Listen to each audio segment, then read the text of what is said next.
الحمد للہ وحدہ والصلاة والسلام علی من لا نبی بعدہ۔ معزز سامعین، اللہ پاک کی ذات حقیقی ذات ہے، اللہ پاک کی صفات حقیقی صفات ہیں، اللہ پاک کے خزانے لامحدود ہیں۔ موسیٰ علیہ السلام نے اللہ کریم سے سوال کیا کہ یا اللہ، اگر جتنی کائنات آپ نے ڈیزائن کی ہے، جس میں بہت تھوڑا حصہ ہم جانتے ہیں، اگر پوری کائنات جتنی آپ نے بنائی ہے، ہر مخلوق یہ دعویٰ کرے، سوال کرے کہ اتنی کائنات تنہا مجھے دے، تو آپ دے دیں گے؟ یعنی ہر چیونٹی کہے، اور چیونٹی کی ہر جنس میں سے ہر فرد کہے، ہر انسان کہے کہ مجھے اتنی کائنات دے جتنی آپ نے بنائی ہے، دوسرا آدمی بھی یہ کہے، تیسرا بھی یہی کہے، چوتھا بھی یہ کہے، جتنی آپ نے کائنات بنائی ہے وہ مجھے تنہا دے۔ اللہ کریم نے کہا موسیٰ میں دے دوں گا۔ موسیٰ علیہ السلام نے پھر سوال ریپیٹ کیا، یا اللہ میں یہ عرض کر رہا ہوں کہ اگر ہر مخلوق کا ہر فرد یہ سوال کرے کہ جتنی کائنات آپ بنا چکے ہیں اتنی مجھے دے، تو آپ دے دیں گے؟ تو اللہ کریم نے کہا موسیٰ میں دے دوں گا۔ کہ یا اللہ پھر آپ کے خزانوں میں باقی کتنا ہوگا؟ تو کہا موسیٰ علیہ السلام پوری کائنات کو اس کی چاہت سے 10 گنا زیادہ دینے کے بعد میرے غیب کے خزانوں میں اتنی بھی کمی نہیں ہوگی جتنی سمندر کے اندر سوئی کو ڈبونے کے بعد سوئی کی نوک پہ پانی کی نمی سمندر کے اندر کمی کر جاتی ہے، میرے خزانوں میں اتنی بھی کمی نہیں ہوگی۔ موسیٰ علیہ السلام کے یہ بات اللہ ایسے نہیں کہ بہلانے کے لیے بات کرتا ہے، معاذ اللہ ثم معاذ اللہ، اللہ کی ہر بات عین حق۔ اور نبی کے سوال کے جواب میں اللہ ارشاد فرما رہے ہیں، موسیٰ علیہ السلام کہنے لگے یا اللہ یہ بات تو مان گیا کہ آپ ہر کائنات کی ہر مخلوق کو اس بنی ہوئی کائنات سے 10 گنا زیادہ دے سکتے ہیں، لیکن آپ کا یہ فرمانا کہ دینے کے بعد میرے خزانوں میں کمی بھی نہیں ہوگی، اس بات کو عقل نہیں مان رہا۔ اگر آپ اس عقل کی تسلی کا بھی کوئی اہتمام کر دیں تو احسان ہوگا۔ اللہ کریم نے فرمایا اچھا موسیٰ علیہ السلام یوں کرو، اپنا چراغ جلاؤ۔ امام غزالی رحمہ اللہ نے یہ روایت لکھی ہے، اپنا چراغ جلاؤ۔ تو موسیٰ علیہ السلام نے چراغ جلایا کہ بستی کے اندر، علاقے کے اندر جہاں جہاں آپ کی رسالت ہے اعلان کرو، لوگو آؤ اپنے بجھے پرانے نئے چراغ لاؤ، میرے چراغ کے ساتھ چراغ لگا کے روشن کر کے اپنے گھروں میں لے جاؤ۔ کلیم اللہ کی رسالت خاصی دور دور تک تھی، تو لوگوں تک یہ بات پہنچی، لوگ تبرک کے لیے، تقدس کے لیے، اپنی سعادت کے لیے اپنے پرانے نئے چراغ لائے۔ موسیٰ علیہ السلام کے چراغ کے ساتھ ٹوچین کیا، اپنے چراغوں کو روشن کیا اور لے کے چلے گئے۔ کچھ عرصے کے بعد دیکھا تو علاقے میں چراغاں چراغاں تھا، ہر طرف روشنی روشنی تھی۔ تو موسیٰ علیہ السلام کو اللہ نے پوچھا موسیٰ علیہ السلام ایک بات تو بتا، جو سوال موسیٰ علیہ السلام نے کیا تھا پروردگار نے وہ سوال موسیٰ علیہ السلام کے حافظے سے محو کر دیا۔ سوال ایک مخلوق ہے، سوچ ایک مخلوق ہے، دھیان ایک مخلوق ہے، ارادہ ایک مخلوق ہے، اور مخلوق ہر آن ہر گھڑی خالق کے پوری طرح دسترس میں ہوتی۔ دماغوں میں اگنے والے خیالات بھی مخلوق ہیں، تو پروردگار نے اپنی صفت خالقیت کو استعمال کرتے ہوئے موسیٰ علیہ السلام کے دماغ میں اٹھنے والے اس خیال کی لہر کو ختم کر کے سوال داغا، موسیٰ علیہ السلام یہ تو بتا، یہ ہزاروں لاکھوں کروڑوں چراغوں نے روشنی کہاں سے لی؟ کلیم اللہ نے عرض کیا پروردگار میرے چراغ سے۔ کہا اچھا یہ بتا کہ تیرے چراغ کی لو میں، چوڑائی میں، لمبائی میں، بلندی میں، حدت میں، روشنی میں، تنویروں میں کچھ کمی ہوئی؟ کہا نہیں۔ تو کہا موسیٰ علیہ السلام آپ ذہین آدمی، آپ یہ بتائیں دینے والا دے، لینے والا لے، تو عقل کا کیا دستور ہے کہ دینے والا اگر دے گا اور لینے والے کے پاس آئے گا تو دینے والے میں کمی کا ہونا یقینی بات ہے یا نہیں؟ کہا پروردگار یہ تو ایک یقینی بات ہے۔ تو کہا پھر یہ عالم بھر کا اصول تیرے چراغ پہ کالا دم کیوں ہے؟ تیرے چراغ نے روشنی دی، لاکھوں چراغوں نے ضیاء پائی، اب اسی اصول کو پنچایت کے عالمی اصولوں میں تیری کورٹ میں رکھ کے پوچھتا ہوں، بتا اگر دینے والا دے گا لینے والا لے گا تو دینے والے میں کمی کا ہونا ایک ناگزیر عمل ہے یا نہیں؟ تو کہنے لگے ہے۔ تو کہا پھر تیرا چراغ کم کیوں نہیں ہوا؟ تو موسیٰ علیہ السلام نے بارے دیگر اپنے چراغ پہ روشنی ڈال کے کہا پروردگار یہ اس کی لمبائی، یہ اس کی چوڑائی، یہ اس کی موٹائی، یہ سرخ شعلہ، یہ نیلا شعلہ، یہ بلیک شعلہ، پروردگار آپ تو جانتے ہیں اس میں کسی پہلو سے بھی کمی نہیں ہوئی۔ کہا کلیم اللہ مجھے تو اس کا پتہ ہے، لیکن تو اپنے عالمی آفاقی گراؤنڈ ریالٹی دائمی اصولوں کو سامنے رکھ کے جواب دے کہ تیرے خزانوں میں تیرے چراغ کی روشنی میں کمی ہونی چاہیے تھی، کہنے لگے ہونی چاہیے تھی۔ تو پروردگار نے پھر بھولی سوچوں کو جاگنے کا حکم دیا۔ وہ جو سوچیں کلیم اللہ کے سوال کے روپ میں دماغ میں پروردگار نے سلا دی تھی، ان کو اللہ پاک نے بیدار کر دیا۔ پھر اللہ پاک نے ارشاد فرمایا موسیٰ تیرا چراغ لاکھوں جگہ اپنے خزانے روشنیوں کے روپ میں تقسیم کر کے اس کے خزانوں میں کمی نہیں ہوتی، میرے خزانوں کو اپنے چراغ کے برابر بھی نہیں سمجھتا۔ جب میں یہ کہتا ہوں کہ پوری کائنات کی ہر مخلوق کو اس کائنات سے 10 گنا بڑا نشیمن دے دوں، ہر چڑیا کو گھونسلے کے لیے جتنی بڑی کائنات ڈیزائن کی ہے، کہوں چڑیا تیرے گھونسلے کے لیے اس کائنات سے 10 گنا بڑا حصہ میں نے تیرے نام کر دیا، اگلی چڑیا کو بھی یہی کہوں، اگلی چڑیا کو بھی یہی کہوں، کھرب ہا کھرب چڑیا کو ہر ایک کو اتنا دیتا جاؤں، اور میں کہتا ہوں کہ اتنا دینے کے بعد میرے خزانوں میں اتنی کمی نہیں ہوتی جتنے سوئی کی نوک سمندر کے گہرے پانیوں سے نمی چرا کے باہر آ جاتی ہے، گو نمی جو سوئی کی نوک پہ لگی وہ سمندر کے اندر کمی کر تو گئی، ہر چند کہ وہ کمی نہ ہونے کے برابر، تاہم وہ کچھ نہ کچھ نمی، ایک ڈراپ، ایک قطرہ، ہلکی سی نمی سوئی کی نوک پہ نکل کے باہر آ گئی۔ سمندر میں ایسی کھربوں کھربوں کھربوں نمیاں بھی سوئیاں چرا لیں تو سمندر کی سطح پہ تو کوئی فرق نہیں پڑے گا، لیکن میتھمیٹیکلی اتنا کم ہو تو گیا، یہ تو ڈیفینٹ ہے، اتنا سمندر کے خزانے میں کم ہو تو گیا، کہنے کی ہو گیا۔ تو کہ موسیٰ علیہ السلام پوری کائنات کو اس کی چاہت سے 10 گنا زیادہ دے دوں، مجھے میری عزت اور بڑائی کی قسم میرے خزانوں میں اتنی بھی کمی نہیں ہوگی۔ تو پروردگار کے خزانے بے حد و حساب، اللہ پاک کے خزانے میں بے شمار چیزیں ہیں، لیکن سب سے قیمتی چیز کیا ہے وہ میں عرض کرنا چاہتا ہوں۔ اللہ پاک کے خزانوں میں ایک سے ایک بڑھ کے چیز ہے، بہت کم چیزوں کا ہمیں پتہ ہے، بہت زیادہ چیزیں عالم مغیبات سے تعلق رکھتی ہیں جن کا ہمیں پتہ بھی کوئی نہیں، لیکن بلا خوف تردید یہ بات کہی جا سکتی ہے اللہ کے خزانوں میں جو کچھ ہے ABC جس کا ہمیں پتہ ہے نہیں پتہ، یہ بات پورے دعوے کے ساتھ، یقین کے ساتھ، تیقن کے ساتھ اللہ کے گھر میں ممبر پر بیٹھ کر وضو کے عالم میں ذمہ دار مجمع کے سامنے ایک بڑے معذب پلیٹ فارم کے اوپر یہ بات پورے دعوے سے کہی جا سکتی ہے پروردگار کے غیبی بے حد و حساب خزانوں میں سب سے قیمتی چیز کا نام ایمان ہے۔ ایمان سے بڑی قیمتی چیز پروردگار کے خزانوں میں کوئی نہیں۔ جس آدمی کو یہ نعمت مل گئی اس کو دارین کی سعادت مل گئی، دونوں جہانوں کی خیروں کی چابی مل گئی۔ قرآن مجید کہتا ہے جن لوگوں کو یہ مل گئی اولئک ہم خیر البریہ، سورہ بینہ میں آتا ہے یہ تو کائنات میں سب سے بہترین لوگ ہیں جن کے دل کے کشکول میں پروردگار نے ترس کھا کر ایمان کی خیرات ڈال دی۔ اور جو آدمی ایمان سے محروم ہو گیا گو وہ ہفت اقلیم پہ حکومت کرے، سمندر کے خزانے، پہاڑوں کے دفینے، کائنات کی ساری وسعتیں اس کے سامنے رکھ دو، اگر اس کے دل کے کشکول میں ایمان نہیں ہے تو سورہ بینہ کہتی ہے اولئک ہم شر البریہ، یہ کائنات میں سب سے بدترین انسان ہے جس کے پاس ایمان نہیں ہے۔ پروردگار کا کھرب ہا کھرب شکر، جس نے ہمیں زمین آسمان کے پیٹ میں آتے ہی سب سے پہلے ہمارے دل کے اندر ایمان کی خیرات ڈال دی۔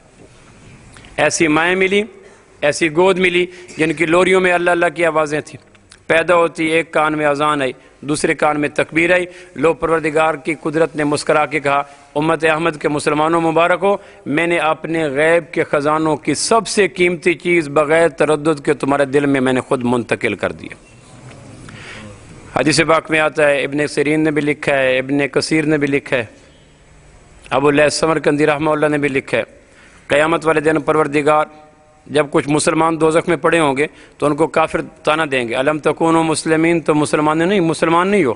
وہ کہیں گے نام فما اغنی عنکم الاسلام وقد سرتم معنا فی النار، تمہیں تمہارے اسلام نے کوئی فائدہ نہ دیا، تم بھی ہمارے ساتھ دوزخ کا ایندھن ہو۔ آگ کے جوتے، آگ کے لحاف، آگ کا کمبل، آگ کی ٹوپی، تھوہر کے کانٹے، زقوم کا پانی اور اوپر آگ کے سب کچھ، تم بھی تو وہیں پڑے ہو۔ اس پر مسلمان بے بس ہو کر آسمان کی طرف رخ کر کے پروردگار کے دو صفاتی نام پکاریں گے، یا حنان یا منان، یا حنان یا منان۔ تو یہ آواز پروردگار تک پہنچے گی۔ اللہ کریم مالک جو جہنم کے فرشتوں کا سردار ہے اس سے پوچھیں گے یہ کیا کہتے ہیں؟ کہنے کہ یہ لوگ کہتے ہیں پروردگار ہمیں اپنی اذیتوں کا کوئی علم نہیں، علم یہ ہے کہ لوگ تیرے کلمے والوں کو اب تانا دینے لگے ہیں۔ اس پہ اللہ پاک فرمائیں گے اچھا بھائی جتنے بھی مسلمان ہیں نکال لو، تو سارے مسلمان نکل آئیں گے۔ اس کے بعد پھر پروردگار مالک سے کہیں گے جہنم کو ایئر ٹائٹ کر دو، جہنم کے 19 دروازے ہیں، جب تک مسلمان رہیں گے ہر دروازے پہ 3 دروازے ہیں۔ جس طرح ہم دن میں اپنے گھر کا ایک دروازہ بند رکھتے ہیں، شام کو پھر سارے دروازے مکفل کر دیتے ہیں۔ عام دنوں میں جہنم کا ایک دروازہ بند ہوگا، پھر دوسرا کھلا ہوگا، تیسرا کھلا ہوگا۔ جب مسلمان نکل جائیں گے تو اللہ پاک کہیں گے بھئی ہر دروازہ اس پہ تینوں، لوہے کا دروازہ، آگ کا دروازہ، پتھر کا دروازہ، تینوں دروازے بند کر دو۔ جب دروازے بند ہونے لگیں گے تو اس پر پھر وہ نیچے سے آواز دیں گے مالک مالک نادو یا مالک، کافر اعلان کریں گے، پوچھیں گے مالک یہ کیا ہے؟ پہلے اس طرح اہتمام سے جہنم کی بندش کا کام نہیں ہوتا تھا، اب آگ کا دروازہ بھی، پتھر کا دروازہ بھی، لوہے کا دروازہ بھی، سارے دروازے مکفل ہو رہے ہیں۔ تو اس پہ مالک کہے گا مسلمان چلے گئے اب کبھی بھی جہنم کھلے گی نہیں۔ تو یہ حدیث بیان کر کے آپ فرمایا ربما یود الذین کفروا لو کانوا مسلمین، اس وقت کافر کہیں گے کاش ہم دنیا میں کلمہ پڑھ کے ایمان کا ذرہ لے کے آ جاتے۔ کبھی کبھی شدت جذبات میں یا مسلمانوں کی بد عملی کی تلخی میں ہماری زبانوں سے ایک جملہ پھسل جاتا ہے، ہر چند کے اس جملے کا پس منظر کچھ اور ہوتا ہے۔ اصل اس جملے کے پس منظر میں مسلمانوں کی عملی کوتاہیاں، اخلاقی کوتاہیاں، علمی کوتاہیاں، معاملات کی کوتاہیاں ہوتی ہیں، لیکن ان کوتاہیوں کے اظہار میں ہم جملہ ایک بڑا سخت بول جاتے ہیں جس سے ہمیں بہرحال اجتناب کرنا چاہیے۔ وہ یہ ہے کہ ہم کہتے ہیں کبھی کبھی ہم کہتے ہیں ہم سے تو کافر ہی اچھے ہیں۔ یہ جملہ عمومی طور پر دینی علوم سے محروم اور دنیاوی علوم سے لبریز لوگوں کی زبان پہ بے ساختگی کے عالم ہے۔ پس منظر میں مسلمانوں کی اخلاقی کوتاہیوں پر تنقید ہوتی ہے، پس منظر میں مسلمانوں کے بد عملیوں پہ تنقید ہوتی ہے، لیکن بد عملیوں کی تنقید کے لیے اس درجے تک چلے جانا کہ پروردگار کل یہ اعلان کر دے اچھا جو تم سے اچھے تھے ہم انہی میں سے تم کو کر دیں، تم جو کہتے ہو ہم سے تو وہی اچھے ہیں، تو کیوں نہ انہی میں سے تمہیں کر دیا جائے جن کو تم اپنے سے اچھے کہہ رہے ہو، تو پھر کیا بنے گا؟ بہت تلخ جملہ ہے۔ تو پروردگار نے ہمیں صفت ایمان عطا کی۔ ابن مسعود رضی اللہ عنہ کا ایک ارشاد کا مفہوم ہے ان اللہ یؤتی المال من یحب ومن لا یحب، اللہ مال اسے بھی دیتا ہے جس سے محبت کرتے ہیں، مال اس کو بھی دیتے ہیں جس سے نفرت کرتے ہیں۔ مال کا مل جانا فضل کی نشانی نہیں، مال کا چھن جانا غضب کی دلیل نہیں۔ اللہ دشمنوں کو بھی مال دیتے ہیں، دوستوں کو مال دیتے ہیں۔ سو مال کی کثرت کوئی ایسی بات نہیں ہے کہ یہ آدمی آسمان کی بادشاہت میں محبوب ہو گیا ہے، یا مال کی قلت اس بات کی دلیل نہیں کہ آسمان کی بادشاہت میں یہ آدمی مردود ہو گیا ہے۔ نہیں، ابن مسعود کہتے ہیں ان اللہ یؤتی المال من یحب ومن لا یحب، اللہ مال اس کو بھی دیتے ہیں جس سے محبت کرتے ہیں، اس کو بھی دیتے ہیں جس سے نفرت کرتے ہیں۔ ولکن یؤتی الایمان الا من احب فاذا احب اللہ عبدا آتاہ الایمان، اللہ ایمان صرف اسے دیتے ہیں جس کو انتہائی درجے سے محبوب رکھتے ہیں۔ تو پروردگار نے کرم کیا، ہمیں ایمان عطا کیا، بہت بڑی نعمت ہے ایمان۔ ایمان گھٹتا بھی ہے، ایمان بڑھتا ہے بھی، حدیث پاک میں آتا ہے الایمان یزید و ینقص، ایمان اوپر بھی جاتا ہے، ایمان نیچے بھی آتا ہے۔ جس طرح بجلی کے وولٹیج ہوتے ہیں نا، تو وولٹیج کبھی زیادہ ہو گئے کبھی کم ہو گئے، کم وولٹیج ہوں تو بعض چیزیں گھروں میں آن نہیں ہوتی، اے سی کیوں نہیں چل رہا، موٹر کیوں نہیں چل رہی، فریج کیوں نہیں چل رہی، کیا بجلی کے پراپر وولٹیج نہیں آ رہے۔ اسی طرح ایمان حدیث میں آتا ہے اوپر بھی چلا جاتا ہے نیچے بھی چلا جاتا ہے۔ بے ایمانی کے ماحول میں رہنے سے ایمان نیچے چلا جاتا ہے، اور ایمان کے ماحول میں جانے سے ایمان کا درجہ اوپر آ جاتا ہے۔ اصحاب کہف کے متعلق پروردگار نے فرمایا قرآن مجید کی سورہ کہف کے اندر کہ جب ان کو لوگوں نے کہا کہ تم ولی عہد ہو اور مختلف اسٹیٹ کے شہزادے ہو، لگتا ہے تم نے عیسائیت قبول کر لی ہے، چھوڑ دو، انہوں نے نہیں چھوڑی۔ پھر ایمان کو بچانے کے لیے غلط ماحول کو چھوڑ کے چلے گئے۔ قرآن مجید کہتا ہے انہم فتیہ آمنوا بربہم وزدناہم ہدی، وہ جوان تھے، ہمارے اوپر ایمان لائے، ہم نے ان کے ایمان کو بڑھا دیا۔ تو ایمان اوپر بھی چلا جاتا ہے، ایمان نیچے بھی چلا جاتا ہے، جس طرح وولٹیج اوپر بھی چلے جاتے ہیں، وولٹیج نیچے بھی چلے جاتے ہیں۔ آدمی کی کرنسی کبھی اوپر چلی جاتی ہے، کبھی نیچے چلی جاتی ہے۔ جس طرح ایک آدمی کی جیب میں کرنسی کم ہو تو مارکیٹ میں پڑی چیزیں کم خرید سکتا ہے، کرنسی زیادہ ہو تو مارکیٹ میں پڑی چیزیں زیادہ خرید سکتا ہے۔ سو اعمال کی پروڈکٹ کو آدمی خریدتا ہے بقدر ایمان۔ ایمان جتنا مضبوط ہوگا آدمی اتنی اعمال کی چیزیں خریدتا چلا جائے گا، ایمان جتنا کمزور پڑتا چلا جائے گا آدمی اعمال کو خریدنے میں کمزور سے کمزور تر ہوتا چلا جائے گا۔ آدمی کا ایمان واجبی درجے کو، انتہائی کمزور سطح کو، تو پھر وہ کہتا ہے مجھے اسلام سے محبت ہے، عیسائیت اور یہودیت سے نفرت ہے۔ تھوڑا سا ایمان کا وولٹیج اوپر آ جاتے ہیں تو پھر بدنی عبادات آسان ہو جاتی ہیں، نماز پڑھ لیتا ہے۔ پھر وولٹیج اور اوپر آ جاتے ہیں تو پھر مالی عبادات کرتا ہے، زکوٰۃ بھی دینا شروع کر دیتا ہے۔ پھر اور وولٹیج اوپر چلے جاتے ہیں تو پھر اخلاقی عبادات آ جاتی ہیں، توڑنے والوں کے ساتھ جوڑنا شروع کر دیتا ہے، ظلم کرنے والوں کو معاف کرنا شروع کر دیتا ہے، محروم کرنے والوں کو عطا کرنا شروع کر دیتا ہے۔ پھر اور اوپر ایمان آ جاتا ہے تو پھر معاملات درست ہو جاتے ہیں۔ یوں ایستے ایستے جیسے ایمان بڑھتا چلا جاتا ہے آدمی تو نبوت کے اعمال کو خریدنا بقدر ایمان ہوتا ہے، بقدر معلومات نہیں ہوتا۔ اس لیے صحابہ کہا کرتے تھے علمنا الایمان ثم تعلمنا القرآن، ہم نے پہلے ایمان سیکھا تھا پھر قرآن سیکھا تھا۔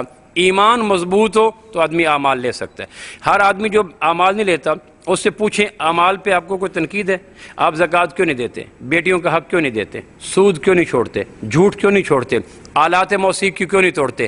کیا آپ کو شریعت کے ان احکام پر کوئی آبجیکشن ہے؟ کہنے کہ نہیں مانتا ہوں، تو پھر کرتے کیوں نہیں؟ کہ نہیں کیا کریں، ہمارا ایمان کمزور ہے۔ ایمان مضبوط ہوگا تو ہم کر لیں گے۔ جس طرح ایک آدمی پہ فالج گر جائے اور وہ گھر میں بیٹھا ہو، اس کی سوچیں سلامت لیکن اس کے پاؤں نہیں چلتے، تو وہ دیکھتا ہے کہ بکریاں اس کے گھر کی پھلواڑی خراب کر رہی ہیں، کتا گھر میں آ کے کسی چیز کو نقصان دے رہا ہے، وہ زور زور سے چیختا ہے لوگوں کتے کو بھگاؤ، بکریوں کو بھگاؤ، چیزوں کو اوپر رکھو۔ کہ بابا جی آپ اس کو اٹھا کے دائیں بائیں کیوں نہیں کرتے؟ کیا کروں، میری سوچوں کا ساتھ میرا جسم نہیں دیتا، میرے خیالات کا ساتھ میرے اعضاء بغاوت کر چکے ہیں، مفلوج جسم میری سوچوں کو لیتا نہیں، سو نقصان کی شدت محسوس کرتا ہوں لیکن نقصان کو دور نہیں کر سکتا۔ کمزوری ایمان جسٹ لائک فالج ہوتی ہے، بھئی یہ تم کام کیوں نہیں کرتے؟ کہ جی برا محسوس کرتا ہوں لیکن لے نہیں سکتا، اچھا محسوس کرتا ہوں لیکن کر نہیں سکتا۔ سبب کیا ہے؟ کہ میرے اندر ایمان کمزور ہے۔ اس لیے ایمان بنیادی شرط ہے اعمال کے لیے۔ ایمان کمزور ہو جائے تو دنیا کی کوئی چیز بھی آدمی کو اعمال لینے کے لیے تیار نہیں کر سکتی۔ اب ایمان کے وولٹیج مکمل ہو جائیں تو اس کی 3 نشانی ہیں۔ میرے اندر ایمان کس درجے کا ہے، آپ کے اندر ایمان کس درجے کا ہے؟ تو شریعت نے تھرمامیٹر دیا، شریعت نے ایکس رے لگا کے دیا کہ تم دیکھنا چاہو کہ تمہارے اندر ایمان کتنا مضبوط ہے۔ کیونکہ دنیا کے سارے مراحل، آخرت کے سارے مراحل جسم، قوت، طاقت، وزڈم، دانائی، دانش کے بل بوتے پہ نہیں ہوں گے، ایمان کے بل بوتے پہ ہوں گے۔ دنیا اور آخرت کے سارے مراحل آدمی بقدر ایمان طے کرے گا۔ تو ایمان کا وہ وولٹیج جو شریعت کو مقصود ہے، جو عقائد کو قبول کرنے میں تعاون کرے، عبادات کی ادائیگی میں معاون ہو، معاملات کی درستگی میں ساتھ دے، معاشرت کی درستگی میں ہمیشہ ساتھ دے، وہ ایمان جو سیاست میں، عدل میں، اخلاق میں، قضا میں الغرض اللہ کا ہر حکم لینے کے لیے تیار کر دے، نبوت کے وجود اقدس سے نکلنے والے ہر عمل کے لیے تیار ہو جائے، وہ لیول اگر آ جائے، وہ اگر معیار آ جائے تو پھر آدمی کا ایمان آئیڈیل ایمان ہوتا ہے۔ اس کے لیے شریعت نے 3 چیزیں بتائی ہیں کہ 3 چیزیں اگر تمہارے اندر پیدا ہو جائیں تو سمجھ لینا کہ ایمان مکمل ہو گیا ہے۔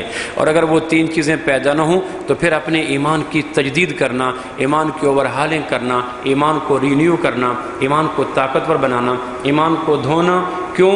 کہ دنیا اور آخرت کے سارے مراحل ایمان کے ساتھ طے ہوں گے، معلومات کے ذریعے طے نہیں ہوں گے۔ اب وہ 3 نشانیاں، ایک صحابی نے پوچھا اللہ کے محبوب صلی اللہ تعالی علیہ وسلم مجھے کیسے پتہ چلے کہ میرا ایمان مضبوط ہو گیا ہے؟ یا وہ ایمان کا معیار جو آسمان کی یونیورسٹی میں درکار ہے، یا وہ ایمان کا معیار جو نبوت کو درسگاہ صوفہ کے ذریعے نبوت نے صحابہ کو دیا، یا وہ ایمان کا معیار جو آسمان پہ پسند ہے؟ مجھے کس طرح پتہ چلے کہ میرا ایمان اس مقام پہ پہنچ گیا؟ تو امام کائنات صلی اللہ تعالی علیہ وسلم نے تین نشانیاں بتائیں کہ یہ تین چیزیں اگر آ جائیں تو مبارک ایمان ایک مقام پہ پہنچ گیا ہے، اور اگر یہ تین چیزیں نہ آئیں تو کھانے سے، پینے سے، سونے سے، جاگنے سے، تجارت سے، زراعت سے، صنعت و حرفت سے، مکان سے، گاڑی سے، عزت سے، چودراہٹ سے، سب سے زیادہ ضروری ہے ایمان کو اس مقام پر لانا۔ اس ایمان کو اس مقام پر لانا فرض عین ہے، کیونکہ پل صراط سے گزرنا، 50,000 سال کا قیام، میزان پر ترازو کا تلنا، قبر میں صدیوں تک رہنا، قبر سے اٹھ کر دمشق میدان حشر تک جانا، اور نزع کے وقت کلمے کا پڑھنا، اور دنیا میں اعمال کی رغبت اور نبوت کے وجود اقدس سے نکلنے والے اعمال کا شوق، یہ ساری چیزیں بیس کرتی ہیں ایمان کے اوپر۔ ایمان آ جائے گا تو آدمی کام کر لے گا۔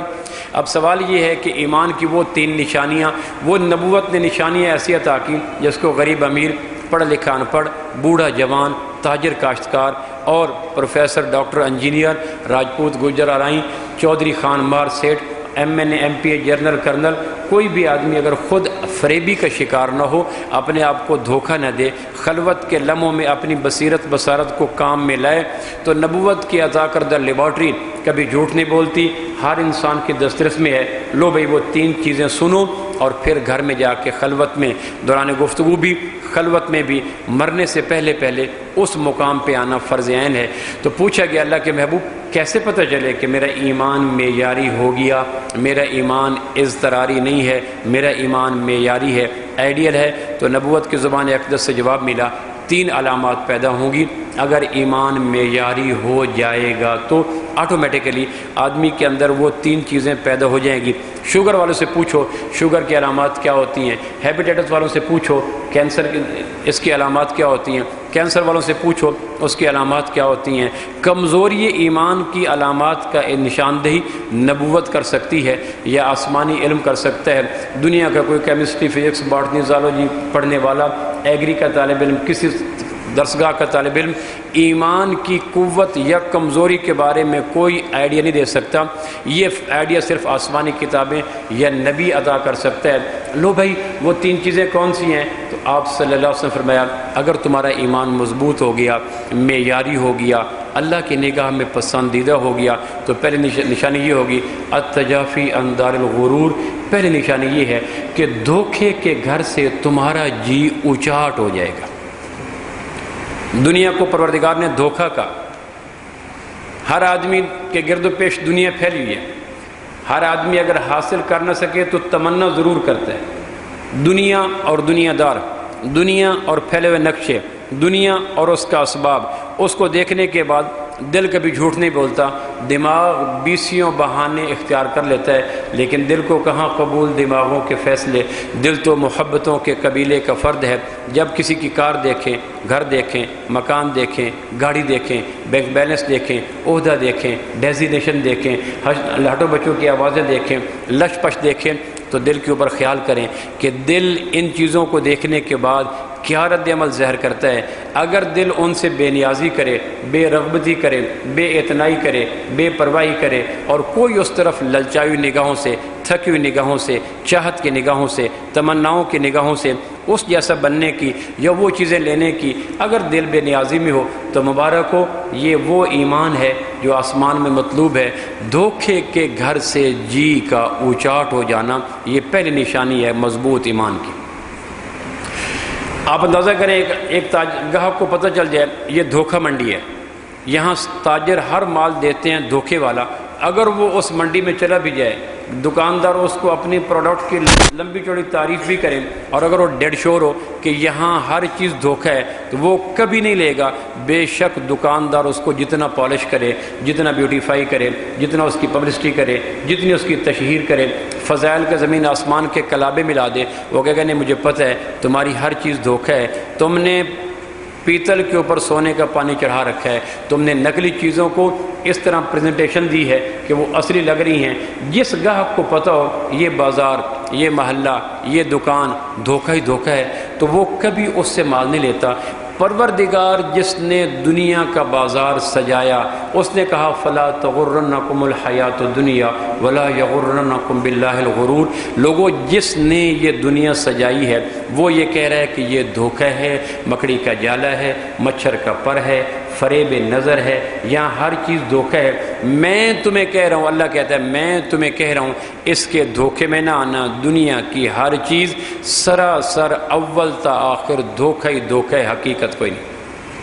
سیدنا حسن رضی اللہ تعالیٰ عنہ جب اس آیت کو پڑھتے تھے کہ لوگوں دنیا کی دھوکہ تمہیں دھوکے میں نہ ڈالے، پروردگار کہہ رہا ہے، تو 3 دفعہ کہا کرتے تھے جانتے ہو یہ کس نے کہا، جانتے ہو یہ کس نے کہا، جانتے ہو یہ کس نے کہا؟ اس ذات نے کہا جس نے چیونٹی سے جبریل، قطرہ سے قلزم، کنکر سے پہاڑ، تحت الثری سے سدرۃ المنتہا، لوہا پتھر سونا چاندی، آگ ہوا مٹی پانی، نباتات جمادات حیوانات، جس نے ان چیزوں کو ڈیزائن کیا، ان کے وجود بنایا، اندر صفات بھری، وہ تمہیں کہہ رہا ہے دھوکہ ہے، دھوکہ ہے، دھوکہ ہے۔ لوگوں اللہ کی بات پر اعتبار کرو اور دھوکے کے جہان سے جی مت لگاؤ۔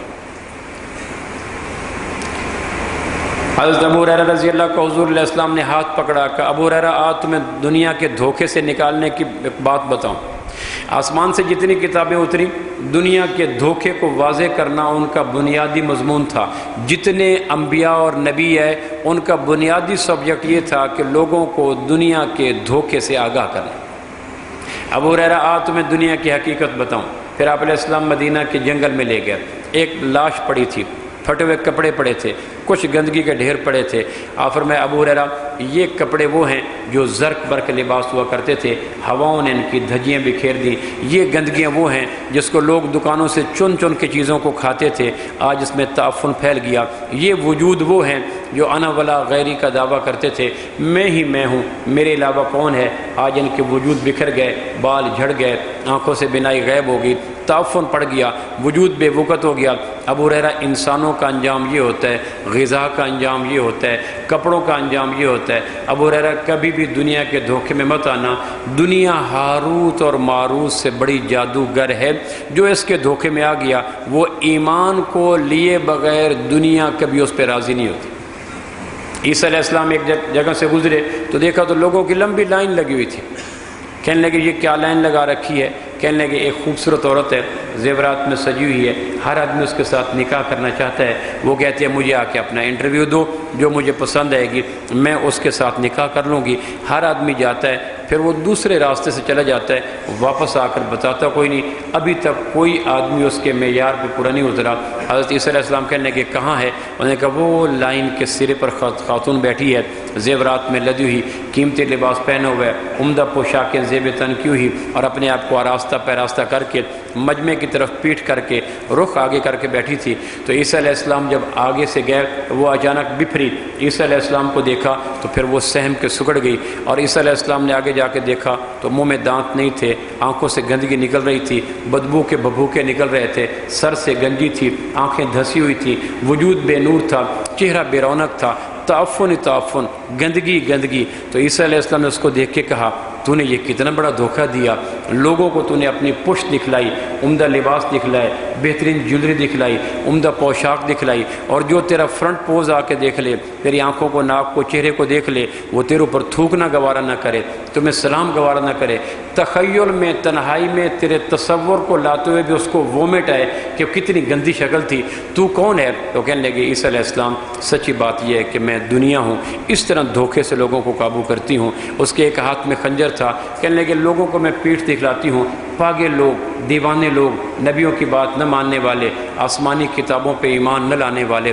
اور نقشہ کائنات کا سجا کر اس کو دھوکہ ڈکلیئر کرنے والے، اللہ کی بات پر ایمان نہ لانے والے۔ اللہ کہتا ہے دھوکہ ہے، رسول کہتے ہیں دھوکہ ہے، کتابیں کہتی ہے دھوکہ ہے، عقل کہتی ہے دھوکہ ہے، مر جانے والوں کی لاشیں کہتی ہے دھوکہ ہے، اجڑی قبریں، بکھری قبریں، ٹوٹی قبریں، الجھی قبریں، بے وقت قبریں، بے حیثیت قبریں، گڑھے پڑے ہوئے قبریں، وہ بتاتی ہیں لوگوں دنیا دھوکہ ہے، دھوکہ ہے۔ عقل دھوکہ کہتا ہے، نقل دھوکہ کہتی ہے، تجربہ دھوکہ کہتا ہے، مشاہدہ دھوکہ کہتا ہے، آسمان کا پاک پوتر علم دھوکہ کہتا ہے، نبیوں کی عمدہ تعلیمات دھوکہ کہتی ہیں، خود خالق کے کائنات جس نے ڈیزائن کیا وہ دھوکہ کہتا ہے۔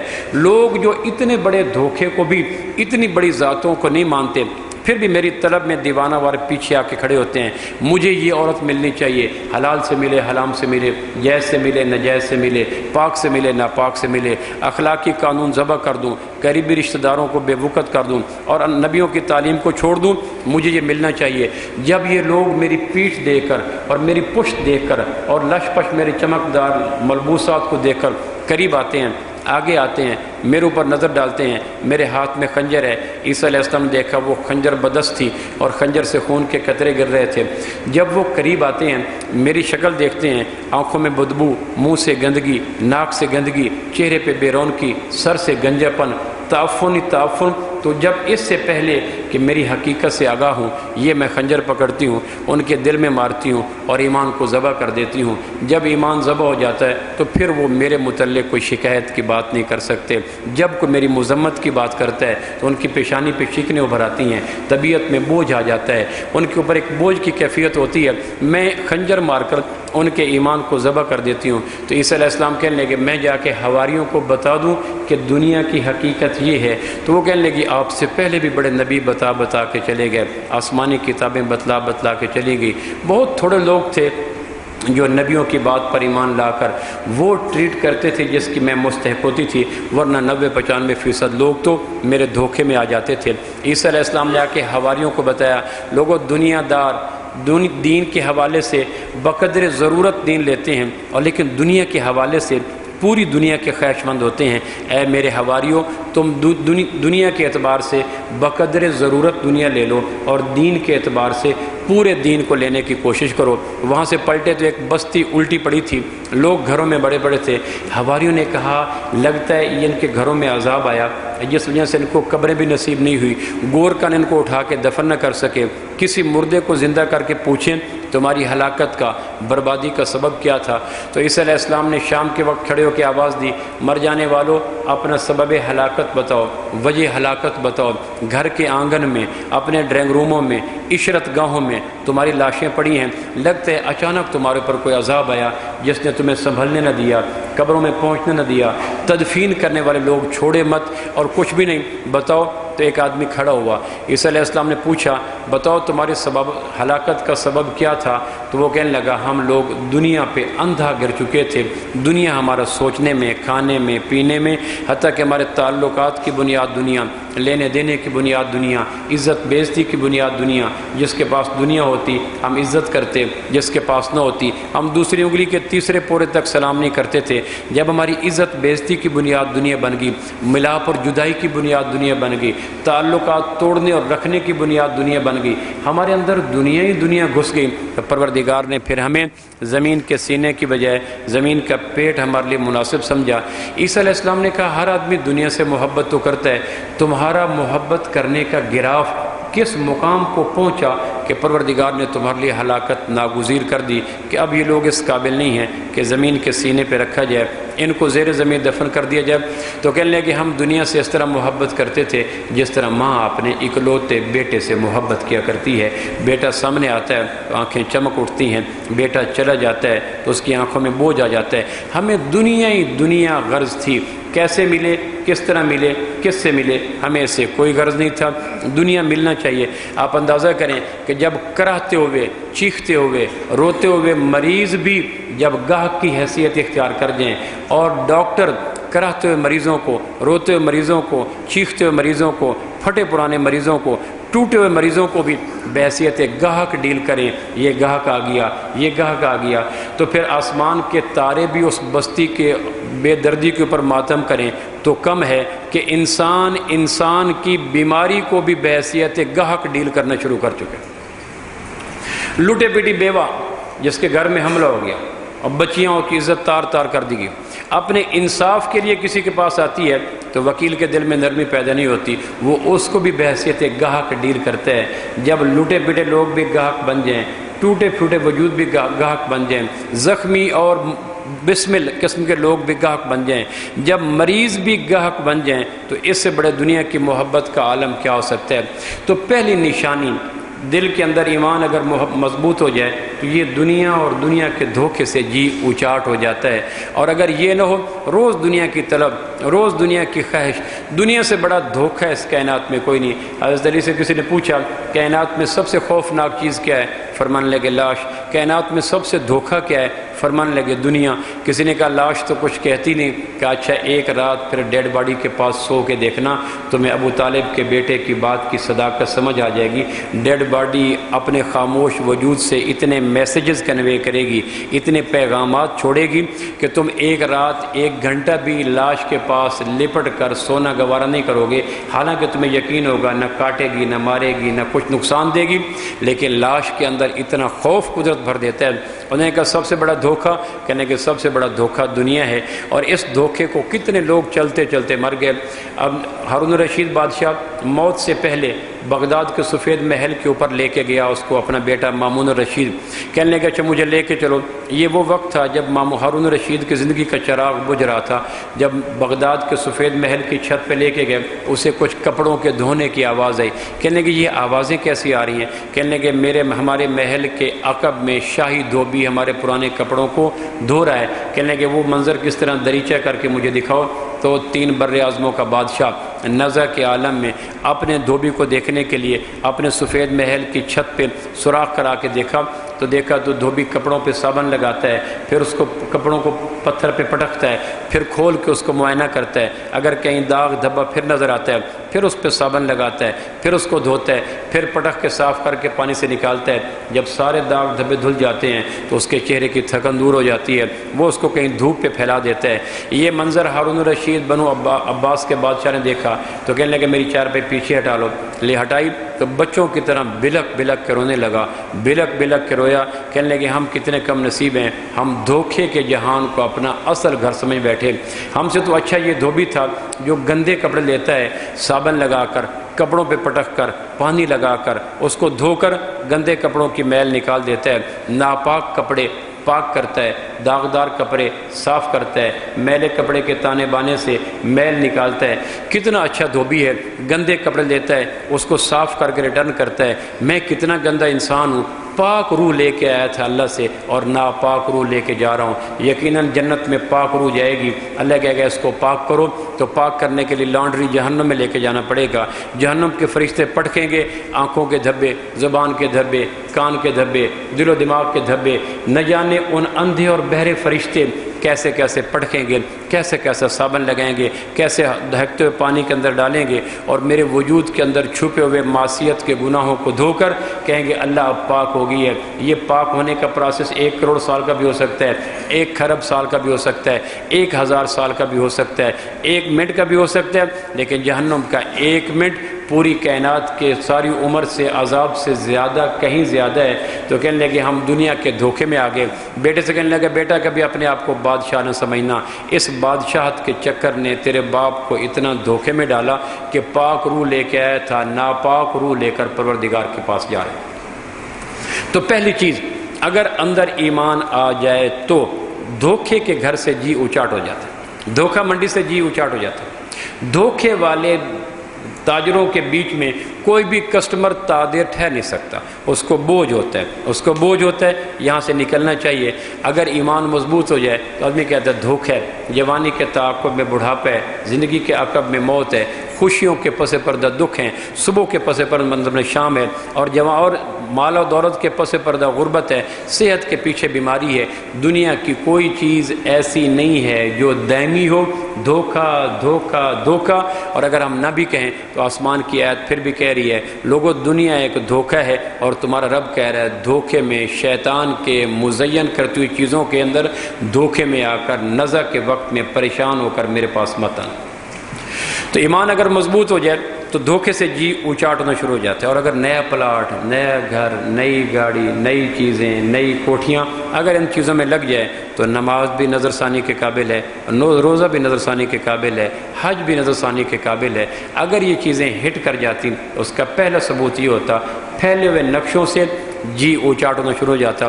میں حج پہ جا رہا تھا تو میرے ایک دوست کہنے لگا مجھے ایک بہت شدید بیماری ہے، اس کے صحت یابی کے لیے دعا کرنا. میں نے کہا وہ کون سی بیماری ہے؟ اللہ کی شان وہ بھی حج پہ آ گیا ساتھ اسی ہمارے قافلے میں۔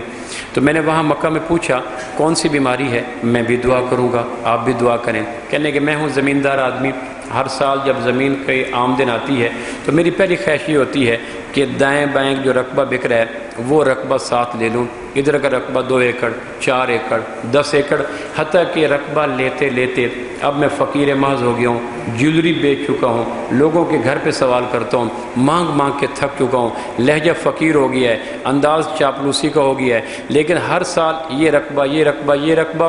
کہنے کہ آخری دفعہ ایسا ہوا کہ میرے پاس پڑوس بننے سے بننا لگتا ہوا رقبہ بک رہا تھا وہ 10 یا 12 ایکڑ کا، اور میرا رواں رواں مقروض تھا، انگ انگ مقروض تھا، کوئی دروازہ نظر نہ آیا کہ کہاں سے مانگوں، اور بیچنے والا آ گیا، اس نے کہا رقبہ خرید لو، میں نے کہا ذلیل ہو چکا ہوں، اس نے کہا عزت سے بھلا پراپرٹی کب بنتی ہیں، چلو تھوڑی سی ذلت کے ساتھ اگر رقبہ بن جائے گا تو یہ کون سا مہنگا سودا ہے، کام کر لو۔ میں نے کہا مجھے اب کوئی دینے والا نہیں ہے، اس نے کہا الیکشن کے دن قریب آ گئے ہیں اور یقیناً اس وقت قوم کے خیر خواہ آ کے دروازوں پہ دستک دیں گے، 5 سال نہ آنے کی معافی مانگیں گے، آئندہ 5 سال مسلسل رابطہ رکھنے کے عہد و پیما کریں گے، اپنا کشکول لے کے آئیں گے، تو کسی ایم پی سے رابطہ کرو۔ میں نے کہا ہاں یہ ٹھیک ہے۔